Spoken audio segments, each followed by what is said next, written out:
business to business. And we're very happy to have my good friend and colleague, Bob LaBrie here. This is the first iteration of a subject that Bob has, it's been very close to, near and dear to our hearts, how to be a consultant, what you want to be.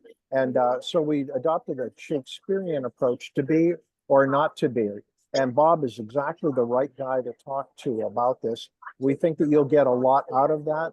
What we do is we ask that if you do have questions, go ahead and ask them in the chat.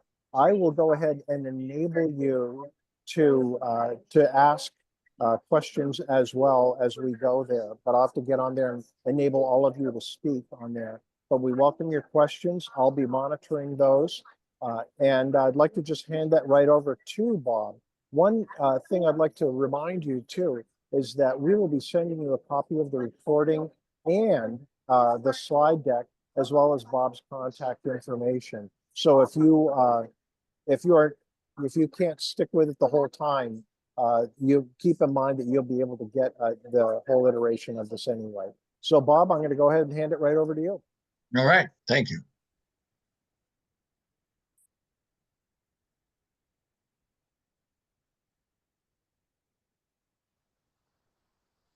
Good afternoon, just barely.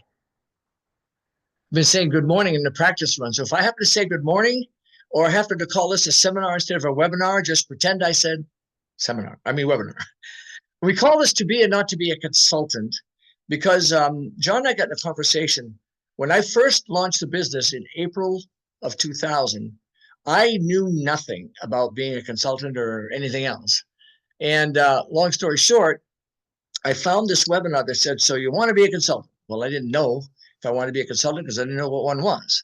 So I attended the seminar, figured out I was a consultant, or I could be.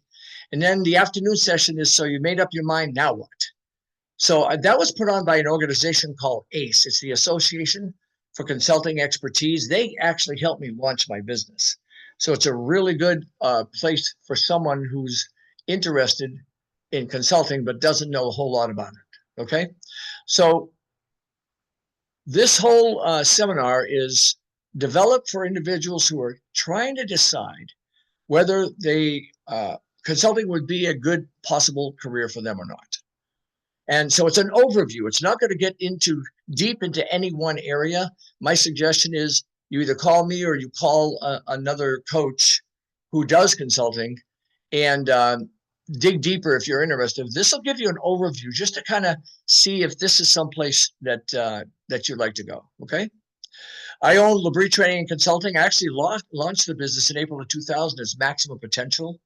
It was a training and seminar business because I loved sales training and I love public speaking. So I kind of launched it that way, and it stayed that way until about May of 2019. And slowly the seminar part, because of COVID and because of 2009 when the market went a little wonky, I decided to change the seminar part to more of a consulting piece.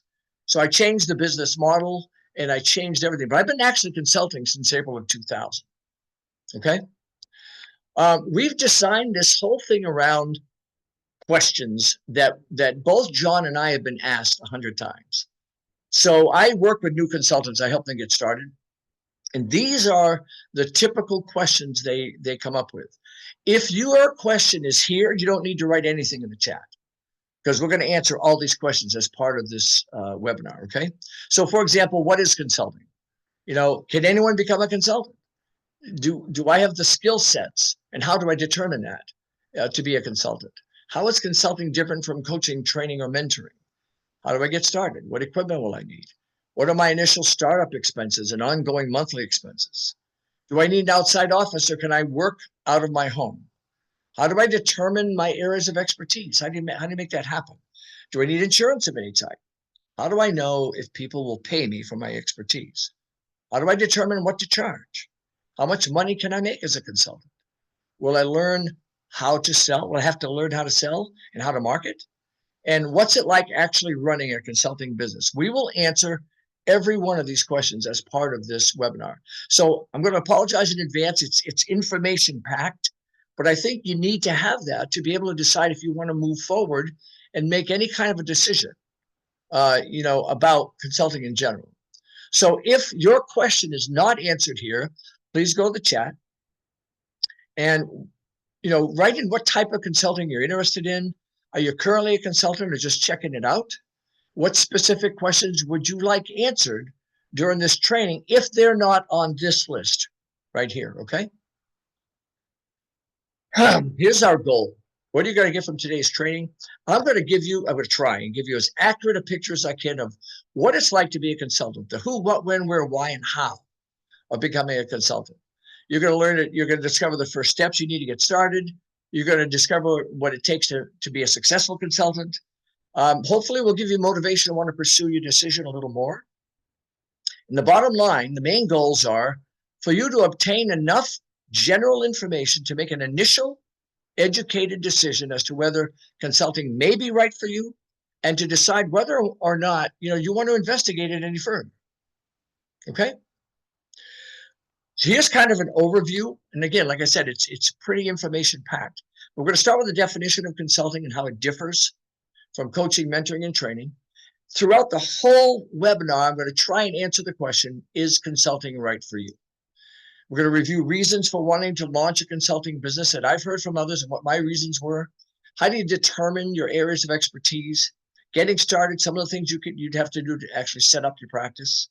Some financial considerations, common beliefs and misbeliefs. I think that's an important part of this because a lot of people have some really strange beliefs or misbeliefs about consulting. Running and managing your consultancy, the basics of promoting and selling your consulting services. And then we'll wrap up with some final questions. This whole thing is about 60 minutes on my end. We're giving it 90 minutes because I'm hoping there'll be some dialogue after or throughout this whole thing where I can answer questions. Understand full well I'm not taking any one of these areas so deep that each one of these could actually be a course unto itself. But it's just to give you a general overview. So let's start with the definition. What is a consultant? Dr. Google says, a person who provides expert advice professionally. Wikipedia advances it a little more. It says a professional who provides advice or services in an area of specialization. So if you kind of put it all together, what is consulting? It's when a third party provides an organization or a person or a company with expert advice or solutions to problems in exchange for a fee. So let me kind of give you something that actually happened to me where I watched someone transform from a sales rep to a consultant in front of my eyes. All right. I had a tornado go through my backyard in 2003. Took out 3 18-inch maples. One was right near the house, kind of half down. Thank God it fell away from the house. And I said, wow, I got to go and cut some of these branches up and get rid of some of these trees. Now, I'm not a chainsaw guy. I'm a guitar guy, right? I don't know anything about chainsaws, but I need to get rid of some of this in the branches in the backyard. So I went to Sears. It was still open back then. And I walk in and the guy meets me in the department. And he says, what can I do for you? I said, here to buy a chainsaw. He says, follow me. So as we're walking down toward the chainsaws, he says, you're going to fell some trees? I went, oh, does that mean knock them down? He goes, oh, you really don't know anything about this, do you? And I said, no. He said, well, tell me what you had in mind. I said, well, I got 3 18-inch maples. I saw you had a little, and for those of you who actually do cut trees down and use chainsaws, please don't laugh. But I saw a $59.95 electric chainsaw with a 10-inch blade. And he said, tell me how you plan on cutting down an 18-inch, maple with a 10-inch blade. And I said, well, you get those big round cheeses and you kind of go in a circle. And he goes, yeah. I said, well, if you kind of go in a circle, I figured eventually I'd be able to kind of move the tree over. And he goes, would you mind if I educate you a little bit? And I said, no, please be my guest. And that's when he shifted gears and he started filling me in on how to properly cut a tree down, what kind of saw I would need, what length blade I would need, the fact that I probably would need an extra chain, some bar oil, chaps. He got into steel-toed shoes. Had he not done his job, I probably would have lost some fingers, destroyed part of my house, and maybe gotten really hurt really bad. So because he took the time to educate me, and then make recommendations, I was able to make the decisions I needed to make and move forward. That's kind of what you will do as a consultant. You will educate them in your areas of expertise. You'll make recommendations, and you'll get them to kind of move forward, if that makes any sense. Hopefully that's a good example for you. How does it differ from training, coaching, and mentoring? Training is providing new information, skill sets, and behavior using some form of instruction. Maybe it's classroom, lecture, online, one-on-one, but you're providing brand new information. So if I got a sales class of brand new sales reps who can't even spell sales yet, that's training. Coaching, I might get called in with someone who's got 5 or 6 years experience, and all of a sudden he's in a downturn for some reason.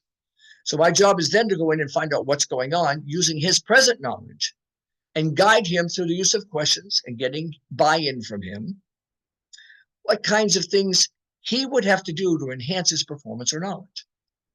Mentoring is almost like shadowing. It deals mostly with succession kind of training. So if I got someone who's mentoring me, who's going to step into my position when I leave, I want him walking around and following me and observing what I do and how I do it. So you do a little training, you do a little coaching, but it's more of a what's involved with the position. Like I said, it's almost like shadowing. Consulting, a little different. It deals mostly with problems and aspirations, I'm going to explain that in a minute, and seeks to provide information, expertise, advice, strategies, and methodologies. So what I mean by aspirations, a lot of consultants feel that if they go in and they can't find a problem, they don't have a job. That's not necessarily so, because sometimes a company doesn't have any problems, but they just want to grow. So you can call that a problem if you want, but I call that goals. So they have aspirations of where they want to go. A consultant can also help them with that if he's experienced in that area. So I always go in with a very open mind. If there are no problems, where do you want to take your business from here? Are there things I can do to help you do that? And hopefully that helps clarify things a little bit. Some reasons for wanting to be a consultant and opening a consulting business. So here's some reasons I've heard from other people, but let me tell you mine first. I spent 21 years in the Air Force. I really had a hard time with the hierarchy in the military. You know, for me, it was very difficult for me. I got 20 years in. I'm an E8 in the Air Force. I've got a tremendous amount of experience. I'm a superintendent.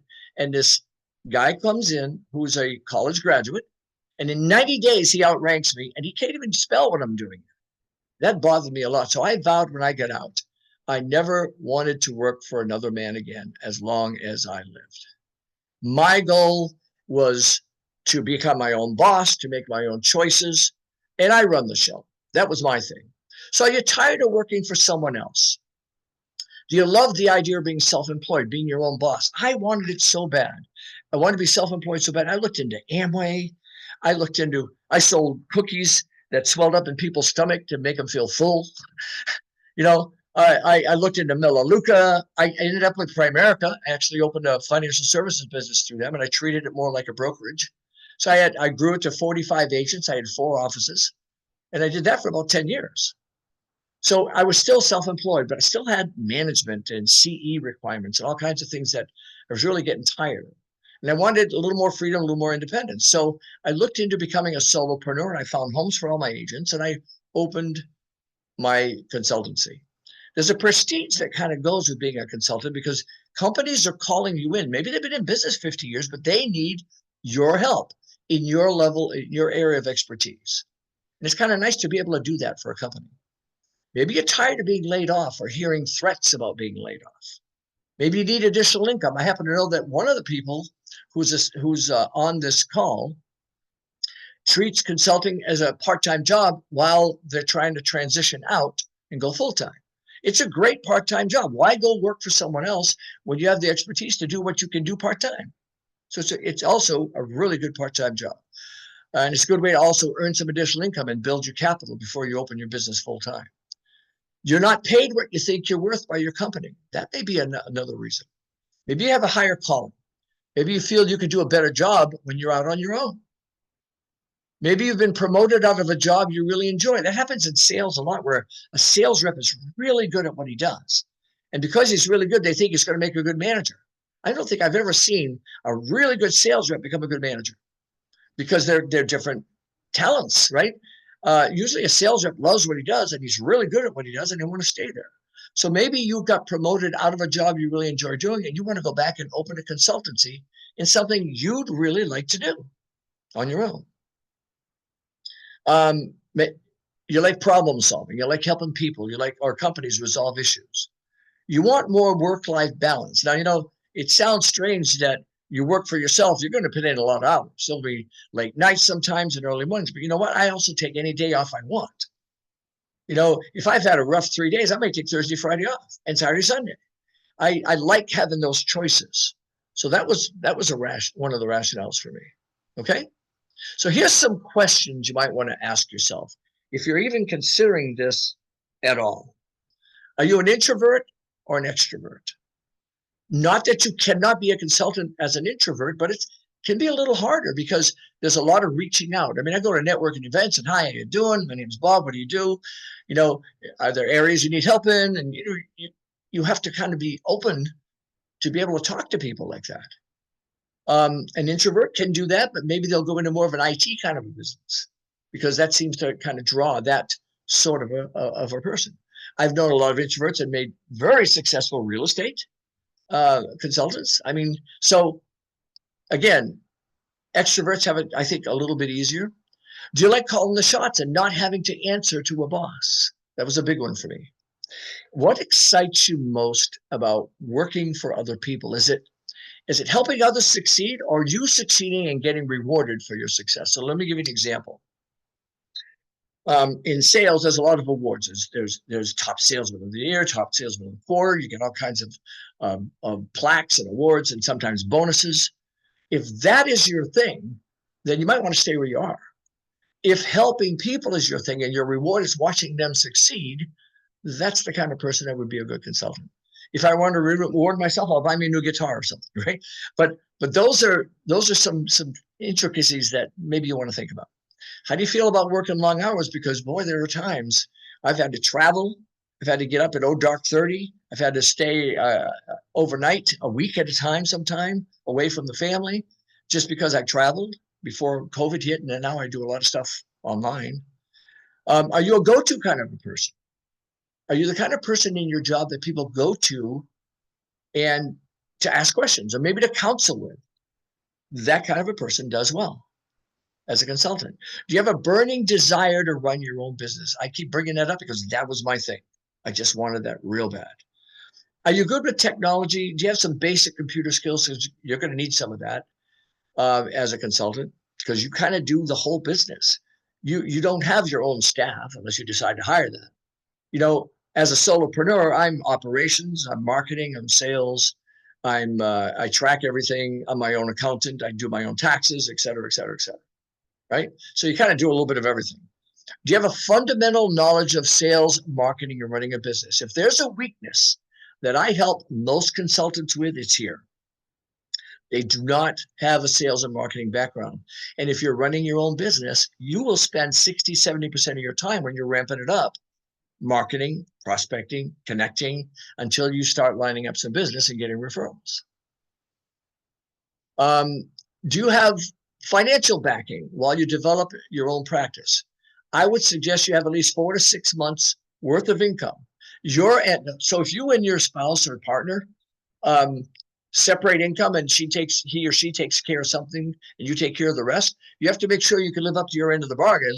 So I would make sure you figure out what that is and you've got at least 4 to 6 months of income socked away. You don't want to try and open a business under stress. It's stressful enough as it is. So you don't want to worry about money.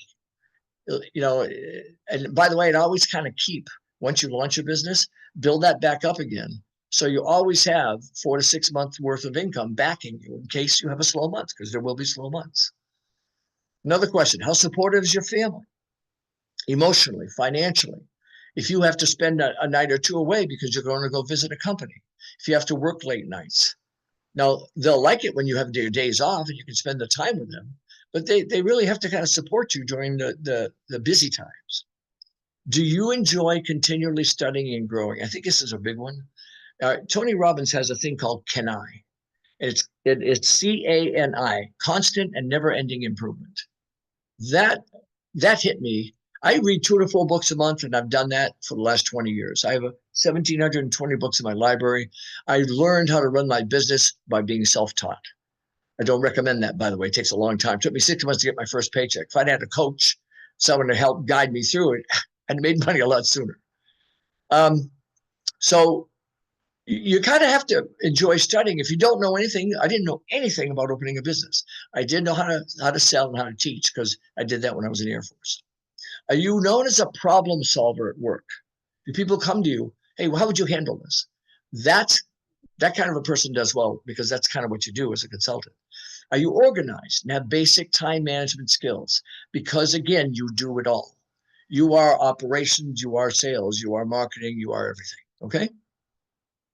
How often do you think about being your own boss? That should be a predominant, that alone will get you through the down times. You don't want to let go of that. Once you have a taste of that kind of a freedom, you really don't want to let it go. Are you disciplined? Are you independent? Are you a self-starter? You know, those skill sets are real important. If you are a strict 9-to-5er and that's nothing wrong with that, but boy, that just doesn't exist in consulting. You know, you can get pretty busy. Do you have a means of obtaining health insurance and disability? This is really important. I'm retired Air Force, so I didn't have that to be concerned about. But you want to be, if you don't, you have to figure out how to afford that. And I'll give you some ideas later on when we talk about how to set up your financing. So here's a final note. When you can answer why you would leave a great job, and I mean a great paying job, to become a consultant, you're probably ready to do so. Excuse me. What are some of the character traits that make a successful consultant? One is you're true to yourself, your values, and your business ethics. Understand, when I have LaBrie training and consulting out there, I am my business. And if I don't have business ethics, it'll come back and bite you, especially with social media. So you have to make sure your value base and your business ethics are above reproach. You have to love to learn. We've already talked a little bit about that. You should have empathy. The ability to put yourself in someone else's shoes, feel the way they're feeling, and understand where they're coming from to be able to make the best recommendations for that. Perseverance. You don't quit when the going gets tough. I almost let it go twice. In 2009, when the market kind of went crazy, and then again when COVID hit. But what I did is instead figure out a way to make it keep going. You know, and that's a class unto itself, right? Open and honest. Integrity and solid work values are key. Kind of a little different take on the first one I had mentioned. Are you self-assured and confident? Clients need to trust you. When you are talking with someone and you're answering questions and you're making recommendations, if you're namby-pamby about it at all, if you're not confident in the recommendations you're making, they won't trust you. They're relying on your expertise, right? You have some creativity to find solutions and solve problems. You have to be creative just to write a proposal that shows depth, scope, and scalability and strategy. You know, there has to be some creativity to even get that down, because that's kind of your selling point when you go back. Okay? How do you determine your areas of expertise? This is a big one. I get to ask this probably more than anything else. What kind of a consultant can I be? How do I determine what do I do? One way is real simple. List what you really like best about your job, or what you really enjoy doing. And then research, go online and see other people. Let's say you love management, SWOT analysis, and that whole gamut. There are management consultants out there, and that's what their expertise is. They go in and help companies figure out what their threats are, you know, I mean, the whole 9 yards. Here's a little less scientific, but actually it's a very good way. This is kind of what I did when I launched. And I created 3 columns, A, B, and C.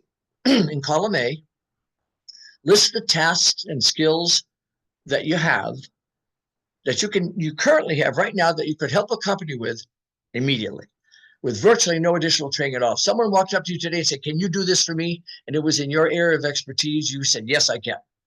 Make a list of those, and make a list of all of it, the good, the bad, and the ugly, the things you like to do and the things you don't like to do. Same thing with column B. Now, that's a little different. List the tasks and skills that you could help a company with just a little more education, a little more training, a little more coaching. And I'll give you an idea of how I broke mine out in a minute. In column C, list the tasks and skills you'd ultimately love to be able to do for a company, but you need quite a bit more research or education or training or certification.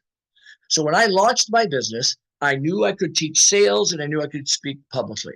So I opened a training and seminar business. And I just went out and I just did as many seminars. I've done 850 seminars, ranging anywhere from 1, 2, 3 hour seminars to 2 or 3 week seminars at times, right? On the areas that I knew. In column B, I put things like customer service, leadership, management, communication, things I knew something about because of my education in the Air Force, but I didn't know enough to be able to go out and help a company with it. I would need a little bit more.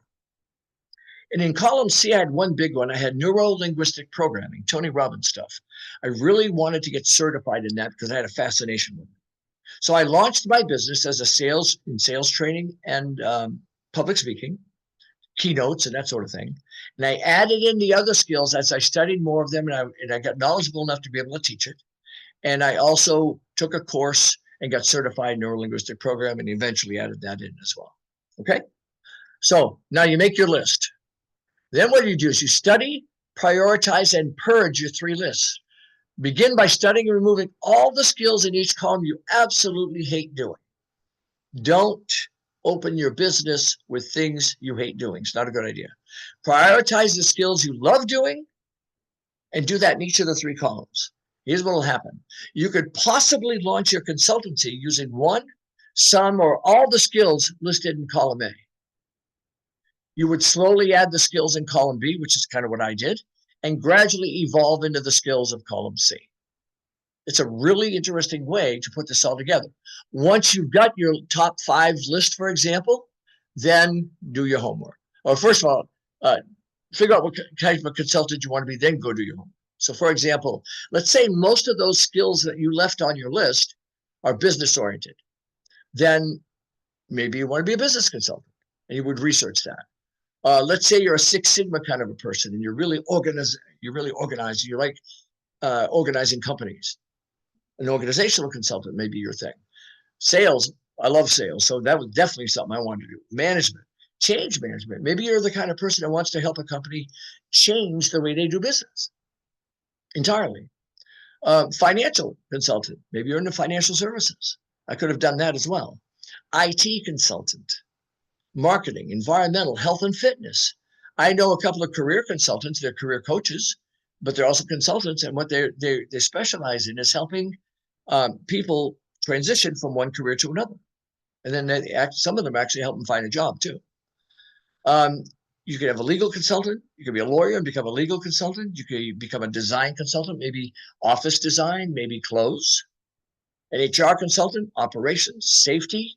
So what happens now, what have you done is you've figured out, you started out with your major list, you've purged it down to 5 or so, you've decided where those 5 kind of fit in, now you go out and do your due diligence. Research the consultants in similar fields. Let's say you decided it was business. Look up some business consultants, see if they'll meet you for coffee, tell them you'll buy them lunch, and prepare a list of questions that you would want to know from that consultant. Something like, what size and type of companies do they work with? Do they have a home office or an outside office? Do they travel a lot? How do they charge and bill their clients? How do they find their clients, right? Then once you've done your due diligence, then you got to kind of decide when's the right time to start. Maybe you're going to start part-time until you build up your 4 to 6 months and then go full-time. Maybe there are certain certifications you have to get or licenses you have to get before you feel comfortable launching. Make sure you have enough capital. The second time I mentioned that, make sure you have enough capital to pay your bills for at least 4 to 6 months. I strongly recommend that. And have you attained a certain level of expertise in your field? Once you've got that, and there's maybe more, but this will just give you an overview, then you got to kind of decide what type of business you want. Do you want a sole proprietor? Do you want a partnership? Do you want an LLC? Do you want an S Corp or C Corp? You know what? Most solopreneurs start as a sole proprietor, right? Some people want to start as a partnership right away.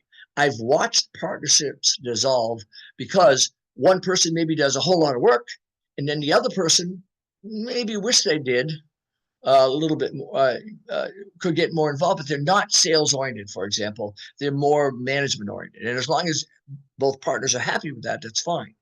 But at some point, sometimes there's a resentment of the person who's bringing in all the money, and this person's getting half. So make sure that's all worked out if you're going to do a partnership.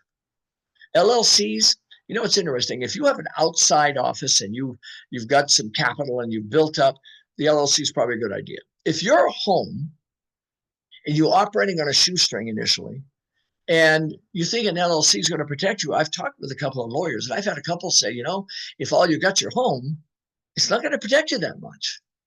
You know, so you got to kind of think that through. And my suggestion is go talk to a lawyer, go talk to someone, or take a course. SCORE's got some really good courses on starting a business, you know, and talk to some SCORE reps on what they feel, why it's important to maybe have an LLC. And I think it will depend on the type of consulting you're going to do.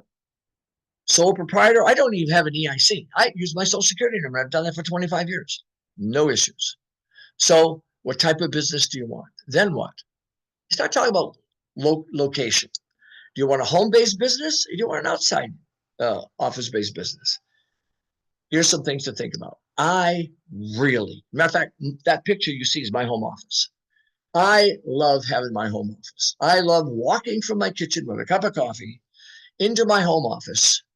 And I still have my bunny slippers on. No, I don't really wear bunny slippers, but you know, I'm still relaxed. I'm doing my thing. Now, if I'm going to have a webinar, I'm going to dress up a little. But other than that, if I'm working, I just love relaxing like that. When I had my financial services business, I had to have an outside office. You know, I had employees, I had people coming in, you know, so it depends on whether you have clients coming to your office or not. Will you need to hire employees? You may not want them tramping through your house. Is office location important in your area of expertise? Sometimes it's location, right? So all of that plays a part in whether you want an outside office or home-based. For me, I read some stats that after 5 years, 24% of home-based businesses fail and 50+% of outside consulting businesses succeed. Well, I like the odds of that better because you don't have a lot of overhead. When I had my 4 offices in my financial services business, I had a tremendous amount of overhead. I had to hit an X amount of dollars every month just to break even. So you have to, you know, if you have an outside office, you have to have a break-even point here. You have to figure out what that is, right? And again, SCORE's got a really good, matter of fact, John Anderson teaches one on small businesses that really, you know, kind of open your eyes about opening your own business. And it's good for any kind of business, including consulting. I've often read that if not consulting, but just businesses, if 5 businesses start today, or 10 businesses, you know, in 5 years, better than 70% of those regular businesses will close. And at the end of 10 years, 8 out of 10 will be closed. So I didn't like those odds. So I wanted something where if I had a slow month, I could still pay my bills. And that's why you have your capital that you build up. Okay. What kind of basic equipment and supply? So let's say you decide you want to work out of your house. What do you need? You're going to need a computer to start. You're going to need a printer. You're going to need a telephone, desks, chairs, bookshelves, filing cabinets, supplies. Make a list of some of the things you'll need because each area of expertise will have their own list of supplies that they need. And then same thing with services. You know, will you need insurance? I would strongly recommend you get errors and omissions insurance because that kind of protects you in the event something goes wrong with the company. You know, that covers you. It's like a protection, if you will.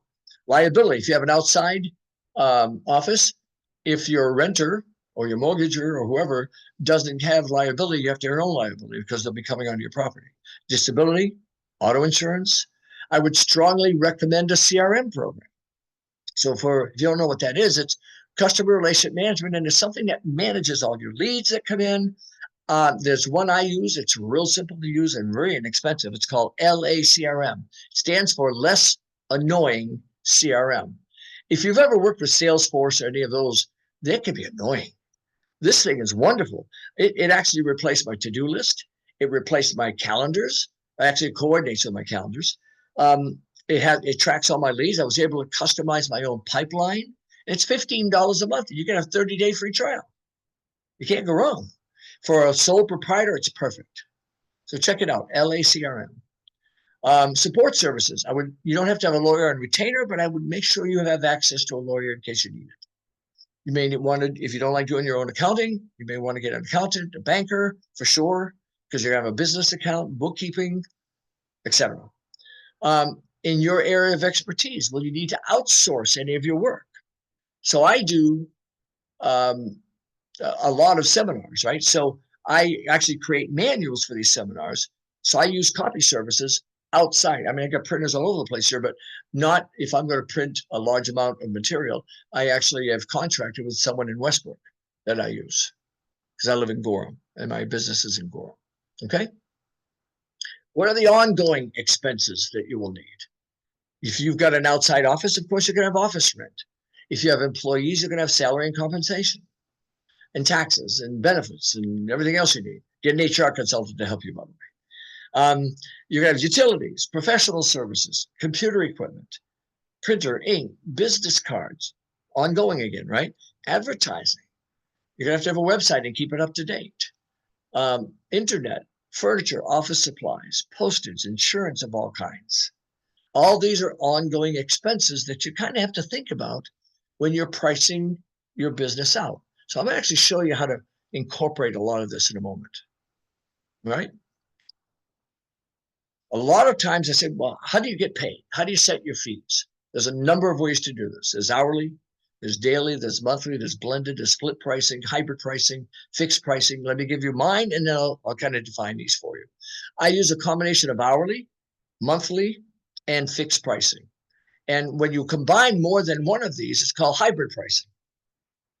So the way that works is if I have a seminar and I know about how long it's going to take for me to prep for this, I'm just going to throw numbers out. These aren't actual numbers, but just to give you an idea. Let's say I know it's how much time it's going to take. So I'm going to charge $5,000 to set up a seminar. Let's say, so that is a fixed price by project. So let's say then that someone wants to add 10 hours of coaching on top of that. And my coaching is $150 an hour. So now 10 hours times 150 is another $1,500, right? So now that adds to the 5,000. Then I use a learning management platform called Thinkific. And I take the training and I actually load it onto Thinkific and I give them access to that. It's like when you used to have DVDs created of all your training, you sold them back in the room. Well, now I set that up, and if they want that, then I have to pre-record it. That takes time. So I'll price that separate as well. So that is also a fixed price. So I use a combination of hourly there, fixed price, etc. Right? If you're going to use daily, you take your hourly, multiply it times 8, and you have your daily rate. Monthly comes in. Let's say you have a really long project. It's going to take you 6 months to do. So it's going to cost $30,000, and they can't come up with that all at once, for example. Then you would divide it by 6, 5,000 a month, whatever it is, right? And that you literally invoice them at the end of every month for that portion, and that becomes a monthly fee. Okay, blended's a little different. Let's say you do assessments, and you price that separately, but you also offer. I'll take the results of those assessments, and I'll work with a customer, a client, and help them incorporate it. So you have a separate price for that. Well, if they're willing to let you get the results of the assessment and let you come in, you can blend those two rates together, since one would be more than the other. Maybe you want to decrease the part of the consulting piece where you're going to come in and help them, and maybe increase the assessment a little bit, but it's more blended, and overall it comes in at less money. Hopefully that didn't get too complicated. Once again, hybrid is a combination of all of them. Split rate is a little different. Let's say that you could do the job on site, and you could also do it remote. And you'd rather do it remote. You can give them a price for on site and remote.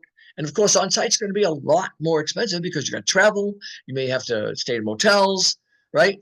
So you price that more. And by the way you're pricing it, split pricing is it's remote, it's going to cost this.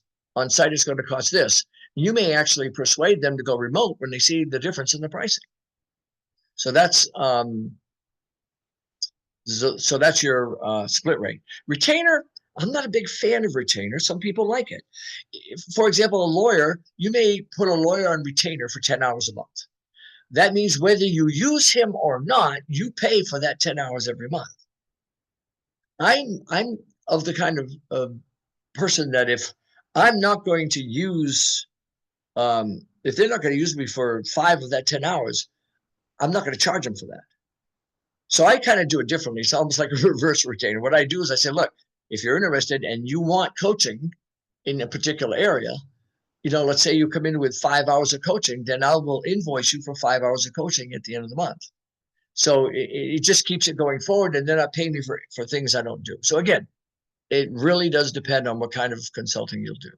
Okay. Here's some pricing. I want to talk about financial considerations here. Here's some pricing strategies. Low price strategies called penetration pricing. A lot of consultants feel because they are, quote, a new consultant or inexperienced consultant, that's a misnomer, by the way, that they got to come in at a less rate.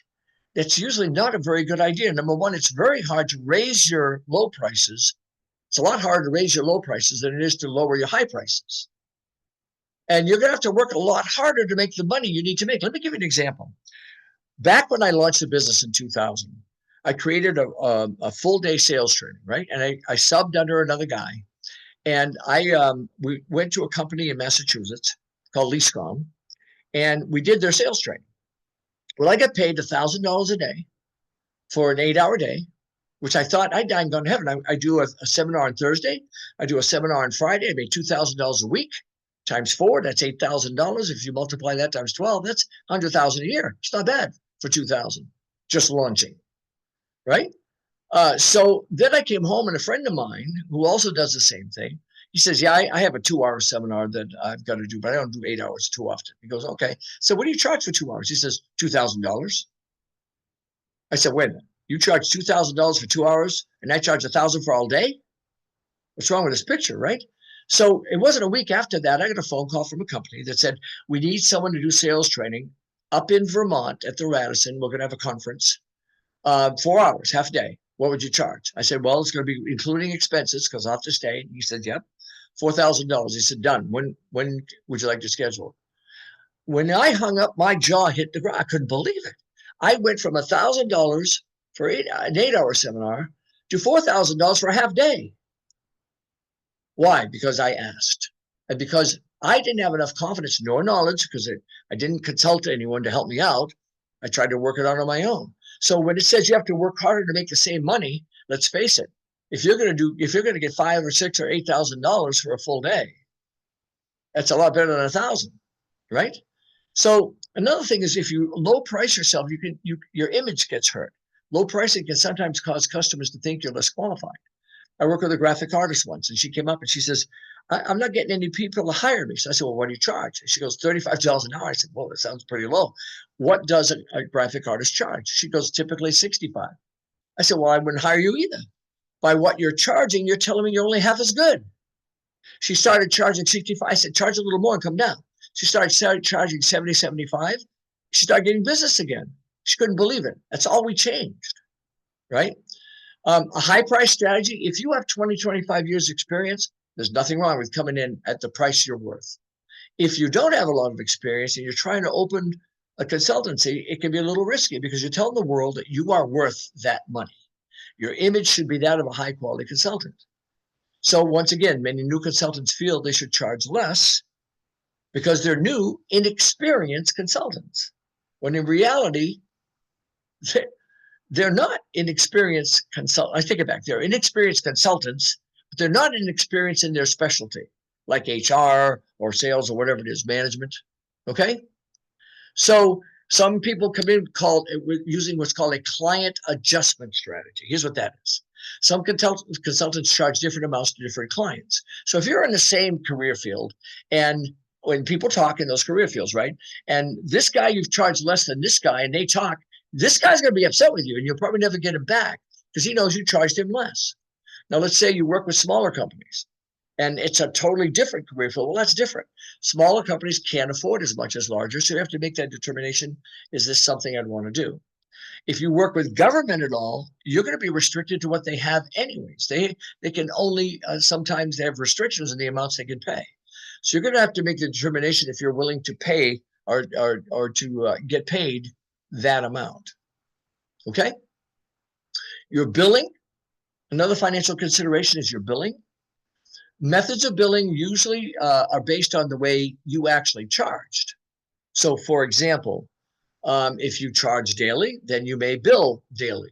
So let's say it's going to take 4 days to get the job done, and it's $1,200 a day, then it's 1,200 times 4, and that'll be your total amount. If you only are going to work a couple of hours, like sometimes I'll coach someone for a couple of hours, well, then it's $300. I'll do that on an hourly basis, right? Performance-based is a little different. I wish I had a consultant explain this to me. I had a coach explain how this worked, because one of the first jobs I did, I worked with a company and they were $15,000 in the hole when we started. And I went, oh my gosh, how are you going to pay me? We actually had to set up a payment plan so they could pay me. By the end of that first year, that was a long project. It was about a 6-month project for me. At the end of that first year, they were $3 million to the good. If I'd have just got 1% of the 3 million, I'd have been better off than what they charged. I just made out better, but I didn't understand performance-based. Now, the bad news about performance-based is that there's a trust factor. Are they tracking everything, and are they giving you a fair cut? So those are things you'd have to work out with the company. But that's another way of billing. Fixed price, we've already talked about that. You decide what your project's going to cost. Brand new, you better have an idea of what you charge hourly first. I'll tell you why. Because most of the time, fixed price works if you know how long a project's going to take. But if you don't, well, that can be a problem, right? So all of a sudden, you charge a certain amount and it takes a little longer. You just undercut yourself. So if you charge by the hour and it takes you 30 hours, then you charge 30 times your hourly rate. And so you kind of get the idea. Once you have done this a number of times, I know what it's going to take to create a program for someone, because I have templates and I have everything else ready to go. So I know I can give them a fixed price and feel pretty comfortable that's what's going to be. And then what I do is I tack on the coaching and I let them know if you want any additional time, it's going to be at $150. Or I might give them a break and say $125 because they're a client. Okay. And again, we've already talked about retainer. You would set that up with the client in advance. This is an interesting one. A lot of people have asked me, how do you compute your rates? A lot of people don't understand this. All right. So I'm gonna give you an easy way. Then I want to show you why it's important that you take a look at all your expenses and do it that way. Here's an easy way. Let's say you want your desired income is $100,000. So you take your desired annual income and you divide it by 2,000, which is approximately number of work hours in a year. Then multiply that end amount by 3. So here's an example. 100,000 divided by 2,000 is $50 an hour. Times 3 is $150 an hour. $150 an hour times 8 hours is $1,200 a day. So there's your hourly rate and there's your daily rate. It actually can be that simple. Now, how do you know that's enough or not enough? What you might want to do, I like the word formulaic, right? Here's a little more formulaic way of calculating your expenditures. These are fictitious numbers. We're going to pretend it's you. You want to net 100,000 a year. Well, about 15,000 is going to have to be for self-employment taxes, Social Security, Medicare. 15,000 might be health benefits for you and your family. 7,500 might be other benefits like disability insurance, life insurance, errors and omissions, etc. 8,000 may be office expenses. 20,000 on 100,000 is income tax. 2,500 might be automobile expenses. 5,000 marketing expenses, 2,000 educational expenses. So when you add it all up, including your net, which were your desired income, it's 175,000.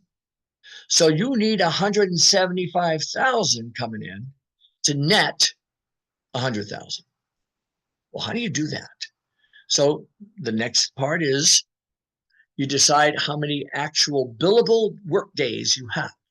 So you take 52 times 5 if you don't intend to work weekends, right? So that's 260. How many holidays do you want to subtract? How many vacation days do you want to subtract? About number of 6 days. And then figure 2 days per 48 weeks for marketing, sales, and admin work, another 96 days. So if you take 260 and subtract that, you end up with 125 remaining days that are for client billable hours. If you charge $100 an hour or $800 a day, assuming you can find enough clients to pay for all your billable hours for 125 days, there's your 100,000. I'm telling you that's not going to happen. There are going to be weeks when things are going to be slow. So you have to kind of beef it up a little bit. You may charge $1,200 or $1,400 a day or $175 an hour. So for example, 1,400 times 125 is 175 to hit 100,000. So what you do is decide what your expenses are going to be, what your desired net income is going to be, figure out what you're going to need, and then figure out what you're going to, maybe you're not going to take 20 vacation days. Maybe you're going to take 10. That gives you more billable hours, right? So figure all that out and then break out your time. And at least it gives you an idea of what you can charge and what you'll need to charge. Now, a lot of people say, yeah, but who's going to pay me $175 an hour? Well, let's talk about that just for a second. Let's say you need help in HR. I just had this conversation, so I can use this as an example. Let's say you need help in HR. And if you're going to hire an HR person, you're going to hire them at about $100,000 a year, a good one. Well, that means you're going to have to pay out probably $125,000 a year, right? Because of benefits and everything else for that person. But if I can come in and for $30,000, I can resolve your issues, and all you have to do is hire me until I get those issues resolved, I just saved you $95,000. Because you don't have to hire me after that. And then you can keep me on retainer if you want, or keep me on call. If you need any additional help, I'll help you as you need it, but you don't need someone full time. And that's how you kind of overcome that. Okay? Financial considerations. I would strongly, and again, this is now the third time I've mentioned this because I've watched people go under real quick who don't have enough capital. It's a good idea to have at least 4 to 6 months worth of income so you can pay your bills and manage your life financially until you obtain your first clients. So I call it a capital fund. Create a capital fund, take a portion of each and every check and save it for the slower weeks and months. So let's say you use up your 4 to 6 months. Start putting money away once you start earning income until you've saved up at least another 4 to 6 months. And you've got that as a backup. So if you have a slow week, you have a slow year. I actually had saved it up. I had a slow year last year. I had a lot of issues with health and everything else that happened. So I couldn't work a lot. I ended up, thank goodness, I had my Air Force income coming in, right? But I also had enough capital socked away that it didn't hurt me. And now I'm back at it again. Okay. So here's how it looks if you looked at my ledger and my checkbook, you will see maybe $3,000. But buried in that same check account is $20,000. So there's actually $23,000 there, but all you see is $3,000. Let's say I have an expense come up, and it's $1,000. I'll bring $1,000 up from the 20 buried. I'll show it now at 4,000, and I'll use that and pay off whatever I had to pay off. I now show my 3,000 again, but now I have 19,000 buried. The next check that comes in, I make that back up so that I'm back where I want to be. I don't know if that makes sense to anyone or not, but that's how it works. And that way you never have to worry about money. You got a roller coaster ride in this thing. Sometimes you're real busy. You may have a lot of money coming in. Then all of a sudden it falls flat because you're not busy enough to market. I'm sorry, you're too busy to market. So what ends up happening is, you have these really low times, you have these really high times. What this capital fund does is that during the high times, you fund it, and during the slow times, you use it. If that makes any sense. Another thing that I actually incorporated, I learned this from my dad. I helped him with his budget. And my mom had set this up. She had an envelope system where she had a food envelope and she had gas envelope and money and bank and everything else. And every check that he got, we would divide a few dollars here, $10 here, $30 there. So if he needed food for groceries, he would go to his food envelope, get that money, and he would use that to buy groceries. I said, that's cool. So what I did is I took anything that I have to pay annually and I broke it down into a monthly. Okay. And what I did is I would take a portion of every check. Not only would I fund my capital fund, but I'd also take a portion of that check and I would fund, for example, my chamber rates. I belong to 6 chambers. Well, that adds up to about $1,000. So I make sure I always have that. So I don't have to pull from my capital fund for that. So I also use kind of an envelope system, except I use Excel sheet and make it work. Okay. So those are things just for you to think about. Manage your money so that you're never hurting when things get slow, and they will get slow at times. Here's some common beliefs or misbeliefs when deciding pricing. we've touched on this a little bit. Since you're just starting out as a consultant, you can't charge as much. Not true. How long you've been in consulting has little impact on how much you charge. What's more important is your experience and how well you can solve your client's problem. So I once read of a consultant who charged $2,500 a day as part of his consulting company, and then he felt he should only charge $800 a day when he was out on his own. I said, well, wait a minute, are you providing the same services? He goes, yeah. Then if you charge $2,500 a day and got it, you could continue doing that, or come down a little bit if you want, but you don't have to reduce it way down just because you're new, right? Here's another misbelief. If you start off at a low fee and do good work, you'll be able to raise your rates a little later. It's a common misconception. If you charge someone $20,000 for a project and your competition charges $40,000, it's really unlikely you're going to be able to double your fee the next time in the future. It ain't going to happen. You may be able to raise it a little bit, but not double. So it's easier to start high than go low and discount than it is to try and go low, start low and go high. Hope that makes sense to everybody. And if not, by the way, please, when we're done with this, if you've got any questions I'm not answering, please ask it at the end, because we're going to give you a half hour to do that or so. Here's another false belief. Hang a shingle and clients will beat a path to your door. Most of the consultants I talk to are very talented in what they do. They're very experienced. So they think they're so experienced, all they got to do is hang a shingle and clients will beat a path to their door. First of all, no one knows where the shingle is because they didn't effectively market. And no one knows what goes on behind the shingle or the door because they didn't learn how to sell their services, right? So selling and marketing is a big part, and it's one of the weakest parts of most consultancies that I've worked with and helped out, right? I've heard people say it's not like running a typical business. Yeah, it is. You got to learn how to market, how to prospect, how to manage and sell your solutions. Sales and marketing are usually the weakest areas, as I mentioned before, for new consultants.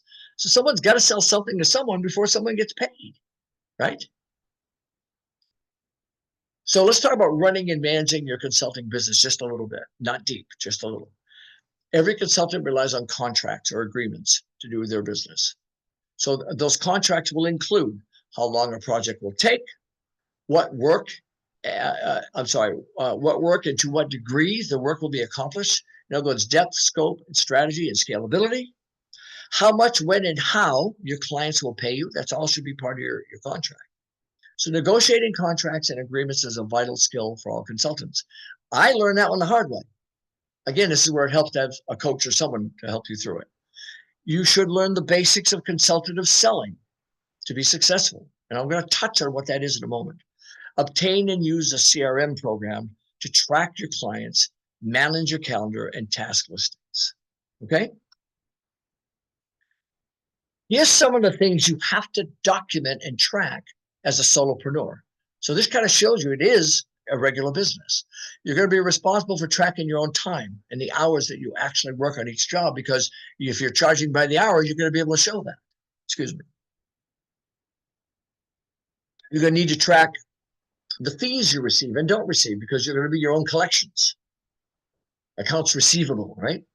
You're going to manage your CRM, your client activity logs if you don't use the CRM. You're going to track and manage your leads. Hopefully your CRM will do that for you. You have to track and manage your business expenses, your tax write-offs, your vehicle mileage, your marketing, your sales and training expenses. So again, in a regular business, you have someone to do this for you. You got to do it all as a consultant. So this is why I said earlier, it helps to be a little organized and have a little bit of time management background, just to be able to figure out how to fit this all in your day. Okay? How do you market? If you're talking about promoting, marketing, and selling your consulting services, there are several ways to promote, and each one of these is a class unto itself. So I'm just going to touch on it. And again, this is something you would maybe get together with a coach and they'll walk you through it. Networking is a large part of what I do. I do online Zoom coffees, very similar to what's going on here, except it's one-on-one. I also do a lot of one-on-ones. I'll go to a networking event, a chamber event or whatever. I'll connect with someone. We'll set up a coffee and we'll talk. Social media, I use LinkedIn more than anything. I should use YouTube more because that would work for me. I don't use Facebook a lot. I tried the business Facebook and it just didn't work. LinkedIn works very well. Referrals is a big part of what I do. I just landed a $10,000 job, actually $11,000 job because of referral. Direct mail, snail mail. I still use a little bit of snail mail depending on what it is I'm trying to send them. I have a business package, for example. I'll send out that has a copy of the proposal and everything. I use email a lot. Prospecting, I do a little cold calling, but I figured out a way to warm up a cold call, which is, again, a training unto itself. Joining and attending associations and events, because you connect with people who can then refer you to other people. Public relations and trade shows, like John is at a B2B right now today. That's a really good trade show. And I'd be there today if it wasn't for this, right? Writing articles and white papers are a great way to get your name and what you do out there. Newsletters, I suggest you start a newsletter. And writing a book. I've told everybody I've helped write a book. I've written 800 manuals over the last 25 years. And you know what? I haven't written a book yet. I'm in the process of writing a book called Dynamic Salesmanship right now, and I'm hoping to have it out before the end of the year, because I should have done that right at the beginning. It would have helped me to market. It's a really good way to market.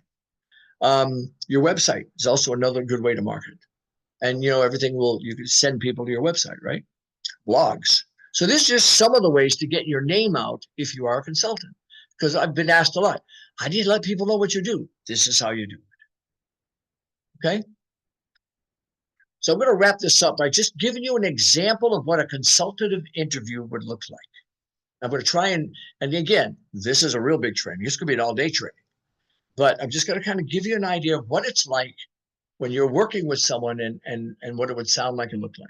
So, you schedule a coffee, you sit down and you introduce yourself. Hi, my name is, and you start a little small talk, right? And then you go into what's called qualifying. You find out everything you can about that company and what in your area of expertise and what areas they need help in.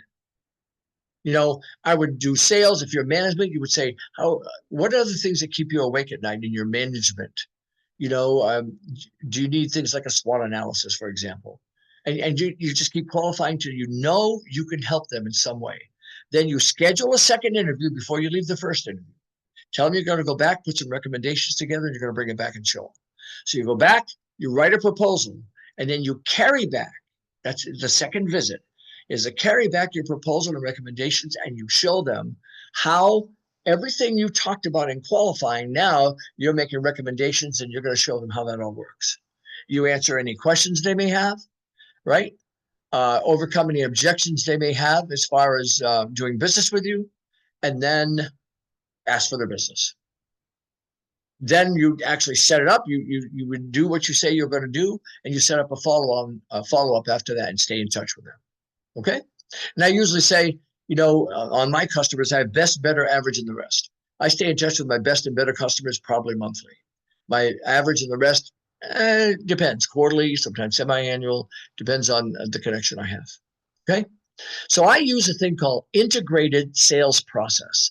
What I do is I take your sales process and I integrate the interview into the process. So here's what it would look like. So I'm going to take it from, you've gone to a networking event, you've picked up, say, 5 names. You enter all those 5 names into your CRM program for tracking purposes. You set appointments with them, right?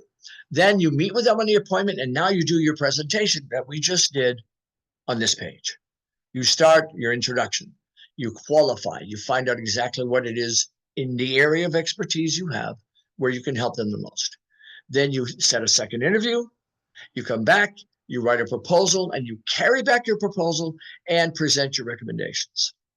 Then you answer any questions they may have. You overcome objections that they may have, and then ask for their business. Assuming they say yes, I then send them a business package that has the agreement in it, and I request a 50% deposit on the total amount, because I usually use fixed pricing, right?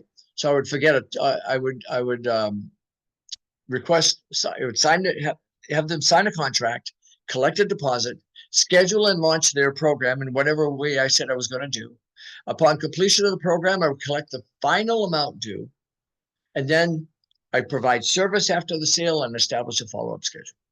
That kind of gives you an overview of what it might look like to actually sit down with a client and how to determine, what to say and how to say it. Okay?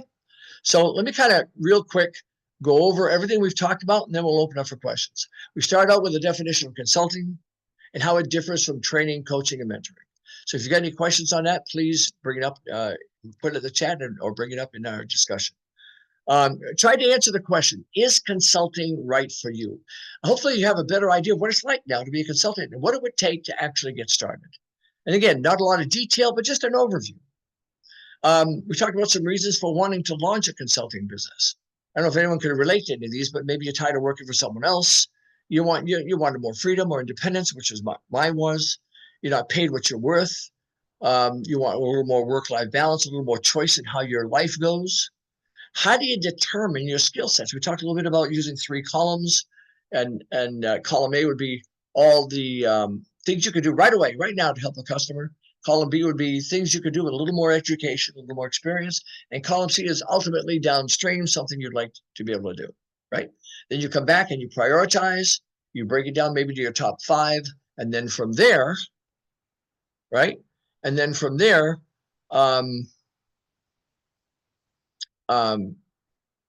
you would determine what kind of practice you want, your kind of business you want to go to, or consultants. And then from there, you think about setting up your business practice. So when is the right time? What type of business do you want? Do you want an office in-house or out? Do you want, what kind of equipment will you need? What services will you need? What expenses will you need? Then we talked a little bit about setting your fees and a couple of ways to do that, some pricing strategies, methods of billing, computing rates, right? And then common beliefs and misbeliefs. You can't charge, some of the misbeliefs are you can't charge as much because you're a new consultant. Yeah, you can. You can start off with a low fee and raise your rates later. No, you can't. All you can do is hang a shingle. All I have to do is hang a shingle. People will be the path to your door. Nope, not unless you market it and let them know where the shingle is. It's not like running a typical business. It is like running a typical business. So your business, when you're running your consultancy, it operates on contracts. You're going to have to track your own time, your own hours, your fees, your CRM or client activity logs, your leads, your expenses, your tax write-offs, marketing, sales, and training. You get the idea. It is a business, right?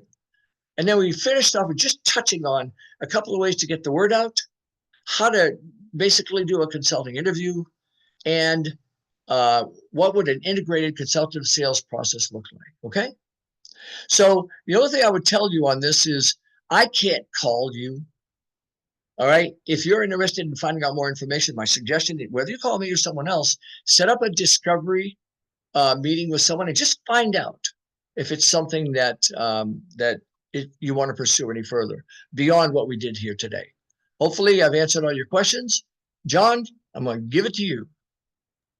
Bob, thanks a lot. And congratulations. This is the first iteration of a brand new class that you agreed to put together, and really appreciate your expertise on this. Does anybody have anything that they'd like to comment? We had Ari Alvarado had a good question. He had a specific question regarding LLCs between New York State and New Jersey State, and whether or not he'd need to register his LLC as a foreign LLC. I couldn't answer that question. Okay, that's what we were thinking. Is that you would probably, Ari would probably do best to consult an attorney who's familiar with both of those states. Absolutely. Does anybody else have anything else? Oh, go ahead, Bob. Excuse me. There are also legal consultants. You know, ACE has a couple of lawyers that work with them. So does SPC. SPC is Society of Professional Consultants, right? So they have lawyers that are consultants, and that might be a way to answer those questions as well. Great. Bob, we have another question from Danny Nemeth. Okay. She had, what's the best approach to handling clients who try to negotiate rates or ask for discounts? So part of that is taking control. So you set up your presentation, you set up your sale. What I'll usually do is I'll say, look, here's how I do business. And I let them know the first thing I'm going to do is collect information from you. And then I'm going to come back with my recommendations and what my investment, what your investment would be for me to help you out. So I set that. They don't set that. I set that. And then there may be some negotiation that has to happen as a result. So what usually happens then is it becomes an objection.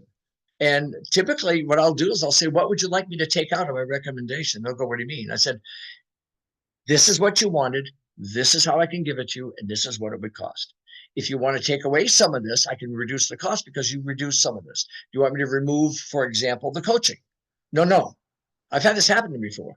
Do you want me to take out some of the classes we're doing? No. You want all the classes, you want all the coaching? Yes. Do you want the back end, the thinkific thing? Yes. If you want all this, this is what it goes for. All right. And what I try and do is let them know this is what it costs me to get the business done. And quite frankly, I don't usually get any problems. Part of it is taking control from the get-go. Control is a bad word. Guiding from the get-go and letting them know, here's what I do, here's what it costs, and here's why. I don't know if that helps you, Danielle.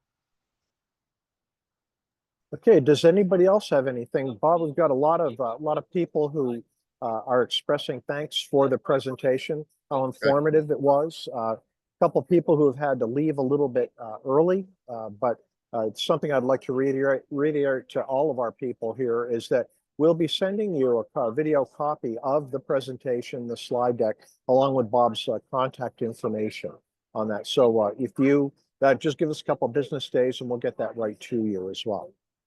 So are there any more questions at all? Because we've still got a few minutes. Yeah, Danny had another question. How can I package my services effectively to encourage long-term client relationships? Interesting. So, because I know what Danny does, it gives me a better idea. A lot of what Danny does is long-term. She's got some big projects that she takes on with HR, right? So for her, it would be easier. For me, what I try and do is I'll say, look, my recommendation is, as a matter of fact, I just did this with someone. My recommendation is I could teach you this, but you're not going to remember it all because it's too much information. So what I'd recommend is we break this out over, and I actually show them how I'd break out the training over time, and then how we'd coach it in after. So it'd be a portion of the class, coach it in, a portion of the class, coach it in, and keep doing that until I've covered, and it may take 6 months or 3 months or whatever to get that done. And so I show them long-term, this is how it will work best for you. Once again, I think it's a confidence factor. You got to approach this with the confidence that you know what you're talking about. And when you sound persuasive, I mean, there's an expectation there. Yes, coaching becomes a part of the implementation plan for sure. No doubt about it. I think I probably train a little, coach a little, and consult a little with everyone I do. I think the consulting piece is maybe finding out what their problems are, and then maybe one of the ways to solve the problem would be to coach some information. Maybe another way would be to come up with a whole brand new, for example, sales process. Some organization, I just worked with a company, had no sales process.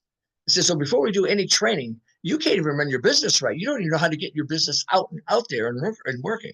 So we had to create a sales process for them to just to start to be able to move business. So once we got that going, they started getting some sales in. Then we did the training and I showed them it's going to take probably about 6 months to get this all logged in. Does that help, Danny? I hope.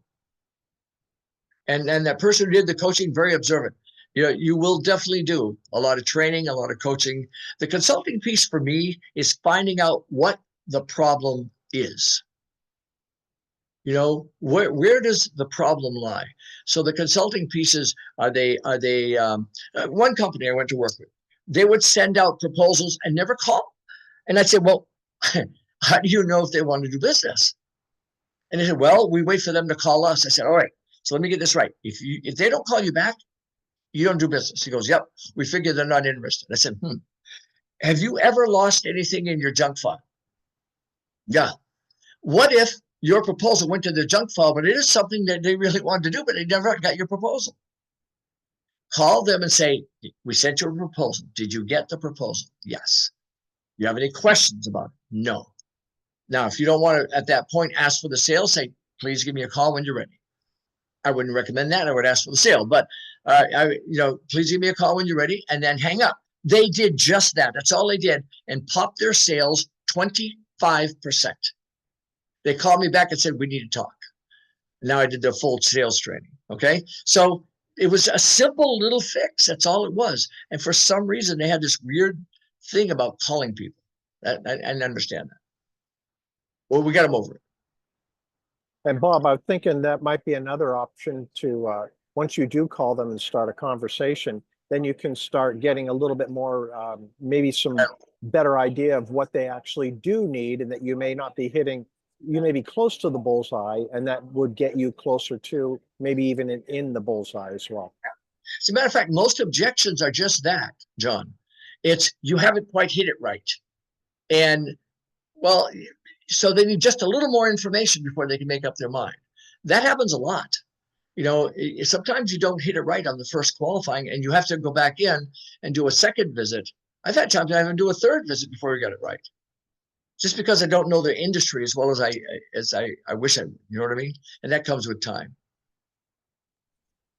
Do we have anybody else who's interested in input? Because we still have some time. We do. Right. Bob, is there anything that you'd like to hit one more time, take one more bite at the apple? Because I think that we'll let these people go if they don't have any questions. Okay. So the thing that I would suggest, if I were to do all this all over again, I would suggest that you talk with someone who's experienced either as a consultant or as a coach, and sit down with them and say, how do you do this? Look into ACE, look into the Association for Consulting Expertise, because they're all consultants, and they've all had their own share of problems. I've learned more by having coffees with all the members of ACE, and also I've done Zoom coffees with Society of Professional Consultants in Massachusetts, just to connect with them. And it just made such a difference for me, because I'm able to hear, yeah, I have that problem too. How'd you resolve it? And so join an association. If you're going to be a consultant, get involved with some association, ACE or SBC or somewhere, and there's more that will, and then have coffees with these people and say, what can I do to make this work better? What can I, now that's all I do. I work with a lot of consultants just because they're having a hard time marketing. They don't know sales. Some have never really written a good proposal. You know, they never got deep enough into the proposal, and the proposal is your sale as a consultant. When you deliver that, it's your recommendations they're buying. So that proposal has to be clear enough so that if they have to take it up to a new level, because, you know, some businesses, you have 3 or 4 levels of approval, right? They may have to take your proposal to the next level. If it's not written clear enough, you won't get the job, because you may not be able to follow that proposal and explain it to them. They got to read it. So sometimes it's just writing a good proposal. They need training in that. I'm telling you, it took me 6 months to get my first check. It was a long 6 months. And I wondered, am I making the right decision or not? And it's because I didn't take the time to work with someone. And when I went to ACE and took their class and I joined them, so the way they did it is they had a 4-hour training in the morning. So you want to be a consultant. They had lunch. And in the afternoon, if you joined, they would take the fee that they did for consulting and they added it to the annual fee they charge, which is like $150. So it was $50 to attend a seminar. Then you joined that year for $100. They used that fee toward the annual fee, and you joined ACE. That was kind of cool, you know, to be able to do that. And then once I did that, I scheduled coffees with as many people as I could. Bob, ACE, could you, Association for? Yeah, look up consultexpertise.com. Okay, Consult Expertise. That's from Jen. And Jen is also very interested. Are we planning more classes in this realm for SCORE? Well, Jen, we'll see.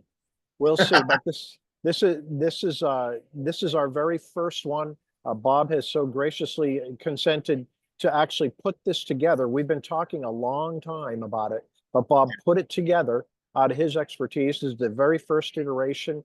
This is really kind of a beta for Bob and for us. But if it's the kind of thing that we think our clients want to see, and there's more general public interest, you bet, we'll put more on. So what I was hoping to do enough of an overview and cover enough of the things it takes to start a consultancy to be able to say, all right, at the end of all this, I'm interested. Next step. Or at the end of this, I don't think this is for me. Done. You know, and I don't know if we provided enough information to that, but that was the goal when we were putting this together is, could you look at this and say, all right, I want to take step 2. I want to find out more about it. Do you think, John, do you think we succeeded in doing that? You know, I would ask the people who have attended, and everyone has said that it really, you know, this is something that scratched an itch, that it was gave a lot of information. And Ari would like to go on record as saying that you got a great guitar in the background too. So One of many. that's right. It's a man who appreciates you. Yes. So what we'll stay tuned, folks. One thing that you can see is that we'll also load this. Not only will we send this to you, but we'll also put a copy of it up on our Score Main YouTube site, along with all of our other workshops that we provide, all of our other webinars. Keep an eye on upcoming webinars that will be helpful to you. We also have a number of in-person sales workshops that we host down in Portland. And also get on score.org. We have a variety of different templates, articles, other workshops that have been recorded or that are about to be offered. We are a national organization. We've got more than 300 chapters across the United States. Each and every one of us are putting together things all the time and posting those up to help people just like yourselves. So make sure that you do that. We're a partner with SBA. We're actually funded by SBA, Small Business Administration. We consist mostly of volunteers, and we go around trying to find people like Bob who are willing to share their hard-won expertise, so that hopefully help you over some of the pitfalls and some of the problems that you may have. So if we don't have any other comments, why don't we go ahead, Bob, and kick these people out to lunch, you and I included. Thank you. All right, sounds Bob. good. Really appreciate it. You bet. Take care. Right. Goodbye. Bye-bye.